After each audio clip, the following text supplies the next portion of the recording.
প্রথমে আমি যিনি বাজেট পেশ করছেন ডক্টর সালাউদ্দিন, ওনাকে ধন্যবাদ জানাই। এটা ওনার লাইফের প্রথম বাজেট দেওয়া। যদি উনি আগে গভর্নর ছিলেন, কিন্তু উনি তো আর বাজেট দেন নাই।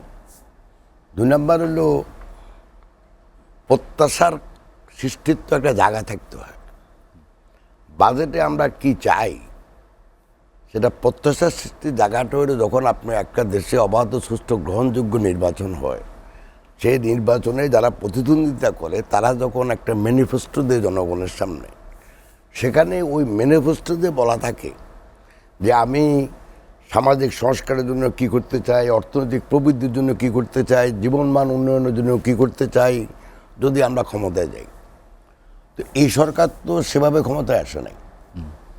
অতএব এনাদের থেকে কেউ যদি আশা করে বা কেউ যদি প্রত্যাশা করে, আমি মনে করি এটা রং অ্যাপ্রোচ। এখন কথা হলো যেটা দিচ্ছে সেটার উপরে মন্তব্য কি। একটা হলো যেটা আমি দেখি যে কেন্দ্রীয় ব্যাংক মূল্যস্ফীতি কমানোর জন্য একটা সংকুচিত মুদ্রানীতি ফলো করতেছে। সেটার সাথে হয়তো একটু সামঞ্জস্য রাখার চেষ্টা করছে, যার জন্য এই প্রথমবারের মতো গত 20-25 বছরে দেখলাম যে বাজেটের সাইজ বাড়ানো হয়নি, বরং তো 7,000 কোটি টাকা কমানো হয়েছে। কিন্তু অন দ্য আদার সাইড যখন ওনারা ব্যয় 7,000 কোটি টাকা কমাবে বলছে, কিন্তু যখন রাজস্ব আয়ের বেলায় আপনি যান, সেখানে 5,14,000 থেকে এটাকে বাড়াইছে 5,64,000 কোটি। ওয়ালটন আবারও মিলিয়নিয়ার অফারে ওয়ালটন ফ্রিজ কিনে আপনিও হয়ে যেতে পারেন মিলিয়নিয়ার। এখন এখানে সভাপতি একটা প্রশ্ন সবার মনে থাকার কথা যে একটা দেশে যদি অর্থনৈতিক প্রবৃদ্ধি কম হয়, যেখানে আমাদের আগে হতো 6-7-8%, গত বছর হয়েছে 3.97% বলতেছে, আসল ফিগার তো পরে বুঝবো। আর এবছর ধার্য করছে, মানে টার্গেট করছে 5.5%। তো একটা দেশে যদি সঞ্চয় কমে যায়, বিনিয়োগ না থাকে, প্রাইভেট সেক্টরের ক্রেডিট কমে যায়, তাহলে এবং আপনি নিজেই প্রবৃদ্ধি 6-7 থেকে কমায় নিয়ে আসছেন 5.5, সেটা আমি বুঝি কেন। তো তাহলে সেখানে রাজস্ব আয়টা কীভাবে বেশি হবে? কথা বলতে এটা একটা মানে এটা আমি মনে করি যে এই রাজস্ব আয়ের টার্গেট যেটা করছে এটা কখনো আসলে এই টার্গেট ফুলফিল হবে না। যার ফল এর ভিতরে আবার এই 564 কোটি টাকার 64,000 কোটি টাকার ভিতরে 122 বা 23 কোটি টাকা হইল ফরেন লোন। বাংলাদেশে যা ওয়াদা করে অত টাকা আসে না, তার মানে হলো এডিপি যা দেখাচ্ছেন সেটা বাস্তবায়িত হবে না। 2 নম্বর হলো 1,32,000 কোটি টাকা দেখাচ্ছেন বা কাছাকাছি একটা ফিগার দেখাচ্ছেন আভ্যন্তরীণ লোন নেবে। তো আভ্যন্তরীণ লোন যদি আপনার সেটা যদি কমার্শিয়াল মানে বাণিজ্যিক ব্যাংকগুলোতে যদি লোন নিতে যান, তাহলে তো private sector will be crowded out. কারণ আপনি যদি আমাদের তো সঞ্চয় এমনি কমে যাচ্ছে, এর একটা কারণ গত 3 বছর থেকে বাংলাদেশের মূল্যস্ফীতির হার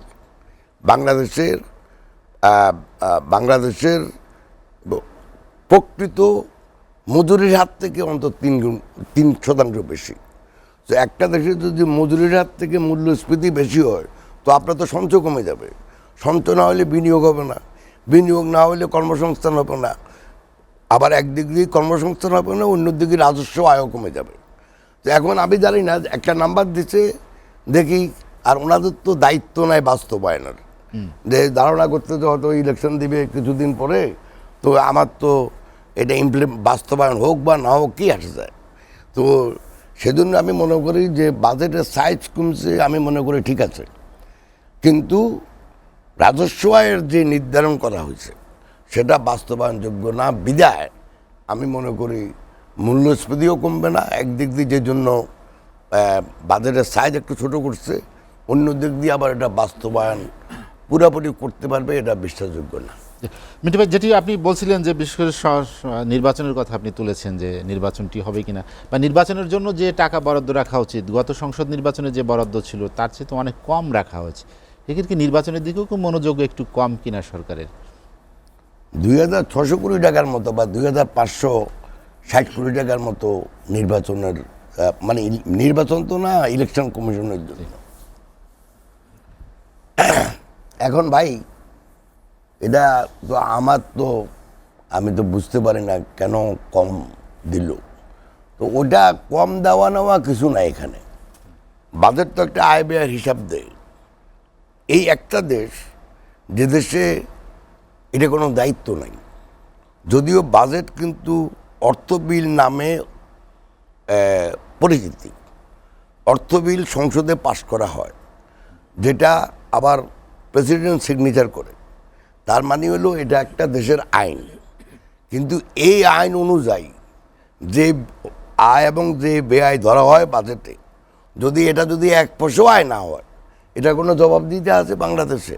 এই একটা মাত্র দেশ যেখানে কোনো ফিসক্যাল রেসপন্সিবিলিটি আইন নাই ভাই। অর্থাৎ এই যে রাজস্ব আইন যেটা আপনি করেন, এটা যে ভঙ্গ করেন, যে একটা জবাবদিহিতা থাকবে সংসদের মাধ্যমে, এটা বাংলাদেশে নাই। অতএব আপনি দেখালেন 100 টাকা খরচ করবেন, খরচ করলেন 10 টাকা, সো হোয়াট? বছরের সাথে রিভাইজ বাজারে 10 টাকা লিখে দিলেন। তো এটা এই যেখানে জবাবদিহিতার অভাব, যেখানে কোনো রকমের কোনো আইন নাই, সেখানে আপনি কত টাকা আয় করবেন, কত টাকা ব্যয় করবেন, এটা বলার জন্য বলা আমরা শুনি। জি, শুনেন,